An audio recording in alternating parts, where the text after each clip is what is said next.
का तमाम ये कंबोधिलाल है, कैसा ही रंगो रूप है, पैसा ही माल है। अब दिन की सबसे बड़ी खबर।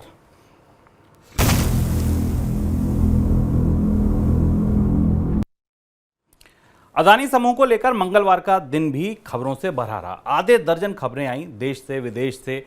शुरुआत करते हैं जेपी मॉर्गन की खबर से। पहली खबर जेपी मॉर्गन की तरफ से कहा गया कि हिंडनबर्ग की रिपोर्ट के बाद शेयर बाजार में अदानी समूह की जो कंपनियों की पिटाई हुई, उसके बावजूद ग्रुप की कंपनियां जो उनके 3 बड़े इंडेक्स हैं, JACI, JESC और CEMBI, इन इंडेक्स में शामिल होने की पात्र हैं। इस खबर को अदानी ग्रुप के लिए राहत के तौर पर देखा गया। आज शेयर बाजार में अगर आप देखें तो सारे स्टॉक्स, एक दो को छोड़ दें तो ज़्यादातर स्टॉक्स में तेजी देखने को मिली। इसके बाद आज अदानी पोर्ट्स का नतीजा आया। कंपनी के कंसोलिडेटेड मुनाफे में 16% से ज़्यादा की गिरावट देखने को मिली। दिसंबर तिमाही में कंपनी को 1315 करोड़ रुपए का मुनाफा हुआ, जो पिछले साल की इसी तिमाही के 1567 करोड़ रुपए से करीब 16% कम है। उधर रेटिंग एजेंसी फिच की सहायक कंपनी क्रेडिट साइट ने कहा कि अदानी ग्रुप के कर्ज को लेकर स्टेट बैंक की तरफ से बेहतर तरीके से इसका प्रबंधन किया गया है, कोई चिंता की बात नहीं है। सर, पहला सवाल यहीं से, नतीजे आए, मुनाफा गिरा, क्या कुछ और भी खास था? अडानी पोर्ट्स के नतीजों के साथ एक महत्वपूर्ण चीज निकलकर सामने आई जो अडानी समूह की तरफ से कही गई और जिसको हम अपने मनी सेंट्रल की चर्चाओं में लगातार कह रहे हैं कि अडानी समूह पर पहला और प्रमुख दबाव कर्ज कम करने को लेकर है और कर्ज घटाने के बिना कंपनी आगे अपनी साख को बरकरार नहीं रख सकती और बाजार में परिस्थितियां ठीक नहीं हो सकती हैं। उस कर्ज को कम करने की पहली कोशिश हमने कल देखी थी, जब कंपनी ने अपने स्टॉक्स के अगेंस्ट लिए गए लोन को वापस किया था, क्योंकि स्टॉक्स की कीमत बुरी तरह गिर चुकी थी और लोन महंगा हो रहा था। आज अडानी पोर्ट्स के नतीजे मुनाफे के हिसाब से अच्छे नहीं रहे, पर कंपनी ने इन नतीजों की घोषणा करते हुए कहा कि अडानी समूह करीब 5000 करोड़ के आसपास का कर्ज जो अडानी पोर्ट्स पर है उसे वापस करेगा और ये फैसला अडानी समूह को कर्ज कम करने की जो कोशिशें हैं उनकी दिशा में आगे जाता दिखाई दे रहा है। यहाँ ध्यान रखना ज़रूरी है कि जब कंपनियां अपने समय से पहले अपने कर्ज चुकाने की कोशिश करती हैं तो उनके कैश आउट गो बढ़ते हैं और इसका असर, जैसे हमने कल चर्चाओं में कहा था, कि कंपनी की आगे भविष्य की योजनाओं पर, क्योंकि उसके लिए संसाधनों में कमी होती है, भविष्य की योजनाओं पर दिखाई देगा। अडानी पोर्ट्स के मामले में अडानी का समूह का कहना था कि जिसकी मौजूदा परियोजनाएं हैं, जो उनका मौजूदा परियोजनाओं का खर्च है, वो अभी एस्टिमेटेड एक्सपेंडिचर जो 4 से 5 हज़ार करोड़ रुपए का है वो मौजूद है, वो उस पर कोई प्रभाव नहीं पड़ेगा। लेकिन एक चीज़ यहाँ ध्यान रखना ज़रूरी है शुभम, कि अडानी पोर्ट का जो EBITDA टू डेट रेशियो है वो 3 से 3.5 गुना है, यानी कि उसका जो EBITDA है उससे 3-3.5 गुना ज़्यादा कर्ज है।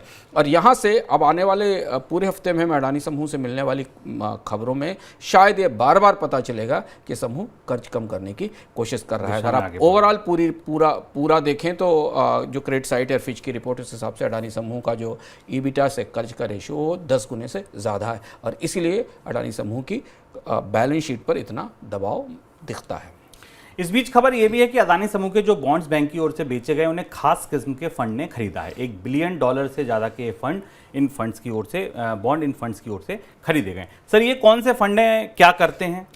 ये एक प्रमुख घटनाक्रम था अडानी समूह के बॉन्ड्स को लेकर। हमने आपको बताया था कि अडानी समूह के बॉन्ड्स को दुनिया के प्रमुख बैंकों ने नकारना शुरू कर दिया है, जिसमें स्टैंडर्ड चार्टर्ड है, सिटी ग्रुप है और क्रेडिट स्विस है। इसकी मतलब है कि अडानी समूह के बॉन्ड्स की साख बाजार में टूट गई थी और इसलिए उनमें यील्ड रिकॉर्ड लेवल पर पहुंच गई थी। ऐसी परिस्थिति में जब किसी कंपनी के बॉन्ड्स की साख टूटती है और यील्ड गिरती है तो कुछ खास किस्म के ग्राहक बाजार में आते हैं, जिनको स्पेशल सिचुएशन इन्वेस्टर्स कहते हैं। ये संकट में फंसी कंपनियों के बॉन्ड महंगी कीमत पर खरीदते हैं और उसमें रिटर्न की कोशिश करते हैं। ऐसे स्पेशल सिचुएशन फंड्स ने अडानी समूह के करीब $1 बिलियन के आसपास के बॉन्ड्स खरीदे हैं और ये बेचने वाली जो प्रमुख कंपनियां हैं वो शायद वही बैंक हैं जिन बैंकों ने अडानी समूह के बॉन्ड्स को तरजीह देना या उनको मॉर्टगेज या कोलेटरल के तौर पर स्वीकार करना बंद कर दिया है। ये खबर अडानी समूह के लिए थोड़ी चुनौतीपूर्ण है, क्योंकि अडानी समूह के बॉन्ड्स की साख गिरने के बाद वो लोग इसे खरीद रहे हैं जो आमतौर पर इस तरीके के बॉन्ड्स में निवेश करते हैं, ऐसी खबर है। शेयर बाजार रेगुलेटर सेबी ने विदेशी पोर्टफोलियो निवेशकों यानी एफपीआई के लिए नियमों को सख्त किया है। ये सख्ती एफपीआई की पहचान से जुड़े नियमों को लेकर की गई है। इस सख्ती को अदानी समूह से जुड़े घटनाक्रम के संदर्भ में देखा जा रहा है। अदानी ग्रुप की अधिकतर कंपनियों में एफपीआई की होल्डिंग 10% से ज़्यादा है। सर, सेबी क्या करने जा रहा है और इसका अदानी से क्या रिश्ता है? सेबी का ये कदम, जैसा हम लगातार कह रहे हैं कि भारत में अब किसी भी स्थिति में अडानी समूह का जो हाल है और जिस तरह से शेयर बाजार में निवेशकों को नुकसान हुआ और जो चुनौतियां हैं उसे देखकर भारत के नियामक शांत नहीं रह सकते। वो परोक्ष रूप से प्रत्यक्ष रूप से कुछ ना कुछ ऐसा ज़रूर करेंगे जिससे कि उन सवालों का जवाब तो मिल सके जो सवाल हिंडनबर्ग की रिपोर्ट में उठाए गए हैं। और इसलिए सेबी की तरफ से ये कदम आया। सेबी ने यह कहा कि भारत में निवेश करने वाले विदेशी निवेशक जिन बैंकों के जरिए कारोबार करते हैं उन बैंकों को यह पता है कि उन विदेशी निवेशकों के पीछे कौन खड़ा हुआ है और उन्हें लास्ट में जिसका फंड उस विदेशी निवेश के जरिए बाजार में आ रहा है उसकी पहचान बताना जरूरी होगा। और सेबी ने सख्ती के साथ ये कहा कि अगर ऐसा नहीं किया जाएगा तो सीपीआई का लाइसेंस कैंसिल कर दिया जाएगा। अडानी समूह पर हिंडनबर्ग की रिपोर्ट में यही आरोप था कि अडानी समूह मॉरिशस और दुनिया के अन्य देशों में चलने वाली अपनी कंपनियों से पैसा एफपीआई के थ्रू भारतीय बाजार में रूट करते हैं, यानी भारत का ही पैसा वापस लौट कर आता है।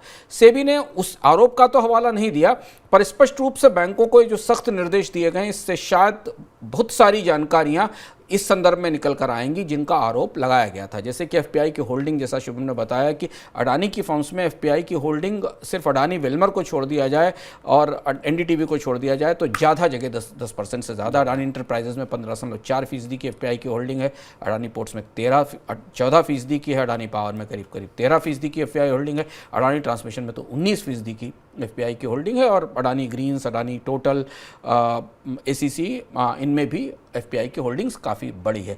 सेबी की अगर ये जांच किसी नतीजे तक पहुंचती है और सेबी को ये पता चलता है कि भारत में निवेश करने वाले, अडानी समूह में निवेश करने वाले एफपीआई की पहचान क्या है, तो उससे हिंडनबर्ग की रिपोर्ट में लगाए गए आरोपों के बारे में शायद वास्तविकता पता चलेगी।